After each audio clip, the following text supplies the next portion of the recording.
পাকিস্তানে যুদ্ধবন্ধের দ্বিতীয় দফার সম্ভাব্য আলোচনার আগে ইরান সমঝোতায় আসবে বলে আশা প্রকাশ করেছেন মার্কিন প্রেসিডেন্ট ডোনাল্ড ট্রাম্প। এর ব্যতিক্রম ঘটলে দেশটিকে চরম পরিণতির মুখোমুখি হতে হবে বলে হুঁশিয়ারি দিয়েছেন তিনি।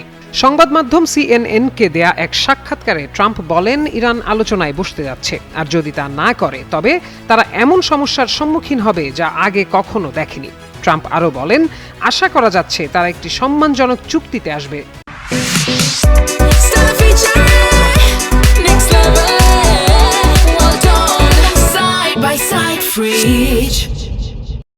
এবং তারা নিজেদের দেশকে পুনর্গঠন করবে। তবে ইরান কোনোভাবেই পারমাণবিক অস্ত্র তৈরি করতে পারবে না বলে সাফ জানিয়ে দেন তিনি। ইরানের বিরুদ্ধে মার্কিন সামরিক অভিযানের পক্ষ নিয়ে ট্রাম্প বলেন, যুক্তরাষ্ট্রের সামনে আর কোনো পথ খোলা ছিল না, এটি করতেই হতো। একটি বড় কাজ সফলভাবে শেষ করেছে ওয়াশিংটন। এ সময় সবকিছু সুন্দরভাবে মিটে যাবে বলে দৃঢ় প্রত্যয় ব্যক্ত করেন মার্কিন প্রেসিডেন্ট।